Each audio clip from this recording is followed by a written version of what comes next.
நந்தினியை கொஞ்சம் கூட ஈவு இறக்கமே இல்லாம இப்ப கழுத்தை பிடிச்சி வீட்டை விட்டு வெளியே தள்ளுறாங்க.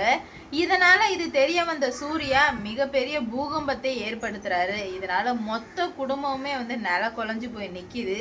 அப்படி என்னதான் நடந்தது அப்படின்னு சொல்லிட்டு தாங்க இந்த வீடியோல பார்க்க போறோம். இப்ப என்ன நடக்குது அப்படின்னு பாத்தீங்கன்னா, இந்த ஹரிதா லூசு மாதிரி நந்தினியையும் இந்த பரமேஸ்வரையும் ஜாயிண்ட் அடிச்சு பேசி பேசி எல்லார் மனசுக்குள்ளேயும் ஆழமான தாட்டை புகுத்திட்டா. இந்த மாதிரி நந்தினி தான் இது எல்லாத்துக்கும் காரணம் அப்படின்ற மாதிரி சொன்னது மட்டும் இல்லாமல் இப்போ சுந்தரவள்ளி தனியாக இருக்காங்க. தனியாக அவங்கள்ட்ட போயிட்டு, ஆண்டி நந்தினி இந்த வீட்டில் இருக்கிற வரைக்கும் கண்டிப்பாக எதுவுமே நடக்காது ஆண்டி, ஒரு நல்ல காரியம் எதுவுமே நடக்காது. அவளை நீங்கள் இந்த வீட்டை விட்டு அடித்து துரத்துனா மட்டும்தான் இந்த கல்யாணம் நல்லபடியாக நடக்கும்னு எனக்கு தோணுது. ஏன்னா ஒரு பிரச்சனையாக நடந்துக்கிட்டே இருக்குது. அவளை இந்த வீட்டை விட்டு அடித்து துரத்திட்டா எல்லா பிரச்சனையுமே சுமூகம் ஆயிடும் அப்படின்ற மாதிரி சொல்ல, எப்படி அறிதான் முடியும்? அந்த சூர்யா இருந்துக்கிட்டு டார்ச்சர் பண்ணுவான். அவன் இல்லாமல் அவன் ஒரு நிமிஷம் கூட இருக்க மாட்டான். அப்படி இருக்கிறவன் எப்படி அவளை வீட்டை விட்டு அடித்து துரத்துறதுக்கு ஒத்துப்பான் சொல்லு அப்படின்ற மாதிரி கேட்க, அங்கே தான் ஆண்டி நீங்கள் செக்கே வைக்கணும். சூர்யாவை எங்கேயாச்சும் அனுப்பிட்டு அவளை கழுத்தை பிடிச்சி வெளியே தள்ளி விட்டா மட்டும்தான் இந்த கல்யாணம் நடக்கும். நான் ரொம்பவே கான்ஃபிடெண்ட்டாக சொல்லிடுறேன் ஆண்டி அப்படின்ற மாதிரி சொல்லவுமே உடனே ரொம்பவே குழம்பி போயிடுறாங்க சுந்தரவள்ளி. சுந்தரவல்லிக்கும் ஹரிதா சொல்கிறதான் கரெக்டுன்னு படுது. ஏன்னா நந்தினி தெரியாமல் பண்ணுற ஒரு விஷயத்த பிடிச்சிக்கிட்டு அவங்க ஏறி நந்தினி தான் காரணம் அப்படின்ற மாதிரி முட்டாள்தனமாக முடிவு எடுத்துட்டாங்க. இதனால் சூர்யாவை மறுநாள் கம்பெனிலேருந்து ஃபோன் போட்டு, நான் சொல்கிற மாதிரி நீங்கள் சொல்லுங்கள் அப்படின்னு சொல்லிட்டு சூர்யாவை இமீடியட்டாக இங்கே ஒரு ப்ராப்ளம் ஆகிடுச்சு, உடனே வாங்க சார்னு சொன்னதுனால இப்போ சூர்யா போயிடுறாங்க. போனதுமே நந்தினியை நடு வீட்டில் நிற்க வச்சு மொத்த பேரும் சுற்றி வர்றாங்க. நந்தினிக்கு ஒன்றுமே புரியல. ஏமா என்னையே சுற்றி வர்றீங்க, என்னாச்சு அப்படின்ற மாதிரி கேட்க, என்ன ஆச்சா, இப்போ நடக்கிற எல்லா பிரச்சனைக்கும் நீ தானடி காரணம், மரியாதையாக இந்த வீட்டை விட்டு வெளியே போயிடு அப்படின்ற மாதிரி சொல்ல, இல்லைம்மா உண்மையிலுமே எனக்கும் இந்த பிரச்சனைக்கும் எந்த ஒரு சம்மந்தமே கிடையாதுமா, என்னை தயவு செஞ்சு வீட்டை விட்டு மட்டும் போயிடுங்கன்னு சொல்லிடாதீங்க அப்படின்ற மாதிரி சொல்ல, இல்லை நீ இப்போ போயே தான் ஆகணும் அப்படின்ற மாதிரி சொல்ல, சரி நான் போகிறேன், ஆனால் சூர்யா சார் இந்த வீட்டை விட்டு வெளியே போ அப்படின்ற மாதிரி என்ன சொன்னால் நான் உடனே போயிடுறேம்மா அப்படின்ற மாதிரி சொல்லவுமே இந்த ஹரிதா ஏற்றுன்னு ஏற்றி விட்றா. அப்போ சூர்யா சொல்கிற வரைக்கும் அப்போ ஆன்ட்டிக்கு மதிப்பு இல்லை அப்படி தானே அப்படின்ற மாதிரி சொல்லவுமே இப்போ போறியா இல்லையான்னு சொல்கிறதுக்கு நம்ம நந்தினி பிடிவாதமாக இருக்காங்க. இல்லை என்னால் போக முடியாது, உங்களால் முடிஞ்சதை பார்த்துக்கோங்க அப்படின்ற மாதிரி நந்தினி சூப்பராக பேசினாங்க. நான் எதுக்காக இந்த வீட்டை விட்டு வெளியே போகணும், நான் எந்த தப்புமே பண்ணலை, அது மட்டும் இல்லாமல் நான் இந்த வீட்டோட மருமக, அதனால் என்னால் இங்கேருந்து எங்கேயும் போக முடியாது அப்படின்ற மாதிரி நந்தினி வேற லெவலில் பேசினாங்க. இது எல்லாத்தையுமே கேட்டு சுந்தரவல்லிக்கு பிபி ப்ரெஷர் எகிரிடுச்சு.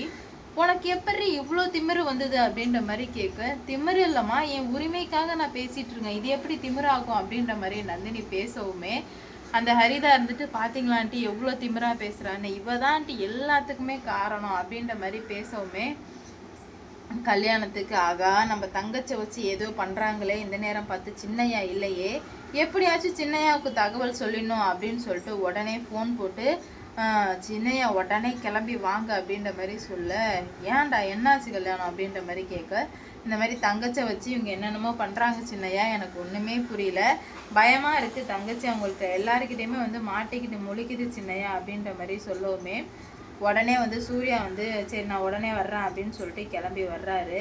வந்ததுமே என்ன நடக்குது அப்படின்னு பார்த்தீங்கன்னா, வேகமாக அங்கேருந்து அடித்து பிடிச்சி வர்றாங்க. அப்போ தான் அந்த ஆஃபீஸர் ஃபோன் போட்டு, இந்த மாதிரி சார் எங்கே சார் போகிறீங்க அப்படின்னு சொல்லிட்டு, இல்லை எனக்கு ஒரு முக்கியமான வேலை இருக்குது என்னால் வர முடியாதுன்னு சொல்லுவோமே, இல்லை சார் இங்கே எந்த ஒரு ப்ராப்ளமே கிடையாது, சுந்தரவல்லி மேடம் தான் இப்படிலாம் சொல்ல சொன்னாங்க சார் அப்படின்னு சொல்லவும், ஏய்யா அவங்க தான் சொன்னாங்கன்னா உங்களுக்கு எங்கே போச்சு அறிவுன்னு சொல்லிட்டு சூர்யா அங்கேருந்து கிளம்பி வந்துடுறாங்க. இங்கே வீட்டுக்கு வரும்போதே வந்துக்கிட்டே இருக்காங்க. இங்கே சுந்தரவல்லிருந்து வீட்டை விட்டு வெளியே போடின்னு சொல்கிறதுக்கு, இல்லை என்னால் எங்கேயுமே போக முடியாது, இதுதான் என்னோடய வீடு, நான் எங்கேயுமே போக மாட்டேன் அப்படின்ற மாதிரி நந்தினி ரொம்பவுமே ஸ்ட்ராங்காக சொல்லிடுறாங்க. உடனே போக முடியாதா, சரி அப்படின்னு சொல்லிட்டு நந்தினியோட முடியை பிடிச்சி கழுத்தை பிடிச்சி தரன்னு வீட்டை விட்டு வெளியே தள்ளி விடுறாங்க.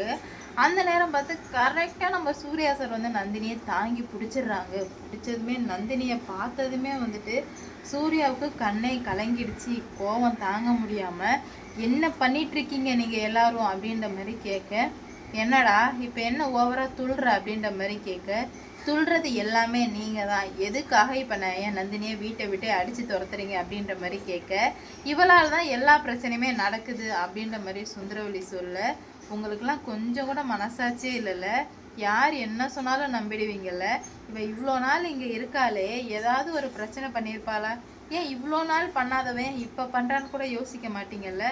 சரி ஓகே, இதுக்கு மேலே இந்த வீட்டில் நாங்கள் இருக்கலை, இந்த வீட்டை விட்டே வெளியே போகிறோம், உங்கள் சொத்து சுகமோ எதுவுமே எங்களுக்கு தேவை கிடையாது அப்படின்ற மாதிரி சூர்யா சொல்லவுமே, இல்லை சூர்யா சார் நீங்கள் இங்கே இருங்க, நான் வந்து இங்கேருந்து போகிறேன் அப்படின்ற மாதிரி சொல்ல, என்னென்ன நீ பேசிகிட்டு இருக்க, நீ இல்லாத இடத்துல நான் எப்படி இருப்பேன் அப்படின்ற மாதிரி கேட்க, சுந்தரவல்லி கேட்குறாங்க, நீங்கள் என்ன ஒரிஜினலாவா புருஷன் முன்னாடியா வாழ்ந்தீங்க, இல்லை அப்புறம் என்னடா உனக்கு அவ்வளோ கோவம் வருது அப்படின்ற மாதிரி கேட்கவுமே, ஒரிஜினலாக புருஷன் முன்னாடியாக வாழ்கிறோம் வாழலை அது மேட்ரு கிடையாது, உண்மையான அன்பு வச்சுக்கிறோம்ல, எங்களுக்கு அதுவே போதும், அதை வச்சே வந்து நாங்கள் பார்த்துக்குறோம் அப்படின்ற மாதிரி சொல்லவுமே, உடனே வந்து சூர்யாவுக்கு சமக்கம் வருது. நீங்களாம் இவ்வளோ கேவலமான மனுஷங்களாக இருப்பீங்க அப்படின்னு சொல்லிட்டு நான் கொஞ்சம் கூட எதிர்பார்க்கவே இல்லை.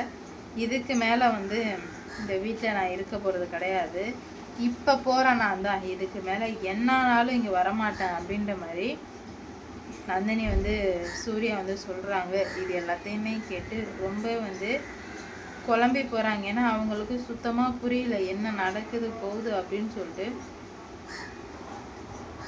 சுத்தமாக புரியல. அப்போ தான் அவங்களுக்கு ஒரு விஷயம் புரிய வருது. ஜனவரி 22 இதுக்கு மேலே இப்படியே விட்டு வச்சா சரி வராது, நாங்கள் பார்த்துக்குறோம், உங்கள் வேலை என்னவோ அதை மட்டும் நீங்கள் பார்த்துட்டு போங்க அப்படின்ற மாதிரி சொல்கிறாங்க. சூர்யா போகாதரா அப்படின்ற மாதிரி சொல்ல, இல்லை அங்கிள், இவ்வளோ தூரம் நடந்த பிறகும் நாங்கள் இப்படியே இருந்தால் சரி வராது, நான் போகிறேன் அங்கிள் அப்படின்ற மாதிரி சூர்யா சொல்லவுமே கேட்கவே ரொம்ப வந்து கஷ்டமாக தான் இருக்குது எல்லாருக்குமே. ஏன்னா அவரும் ஜெயிலுக்கு போயிட்டார். இப்போ சூர்யா வந்து வீட்டை விட்டு போகிறேன்னு சொன்னது ரொம்ப வந்து இழப்பாயிடுச்சு அந்த குடும்பத்துக்கு. என்ன பண்ண போகிறாங்கன்னு சொல்லிட்டு வெயிட் பண்ணி பார்க்கலாம். உண்மையிலுமே எந்த ஒரு தாயுமே இப்படி இருக்கவே மாட்டாங்க. சூர்யா எவ்வளோதான் வந்துட்டு அவங்களுக்கு பிடிக்காம நடந்துக்கிட்டாலும் பத்திரிக்கையில் பேர் போடலன்னு சொன்னதுக்கு பேசினாங்க பாருங்க ஒரு பேச்சு. அவன் பத்திரிக்கையை வந்து அவன் கல்யாணத்துக்கு வராமல் இருந்தால் கூட நான் சந்தோஷமாக தேவையை நடத்திடுவான் அப்படின்னு சொல்லிட்டு அதெல்லாம் வந்து ரொம்பவே வந்து தப்பான விஷயங்க. என்ன நடக்க போகுது ஏது நடக்க போகுது அப்படின்னு சொல்லிட்டு வெயிட் பண்ணி பார்க்கலாம். இவ்வளோ நாளாக இருந்ததுக்கும் இப்போ இருந்துட்டு இருக்கிறதுக்கும் நிறையவே வந்து வித்தியாசங்கள் இருக்குது. என்ன நடக்க போகுது ஏது நடக்க போகுதுன்னு வெயிட் பண்ணி பார்க்கலாம். லைக் பண்ணுங்கள், ஷேர் பண்ணுங்கள், சப்ஸ்கிரைப் பண்ணுங்கள்.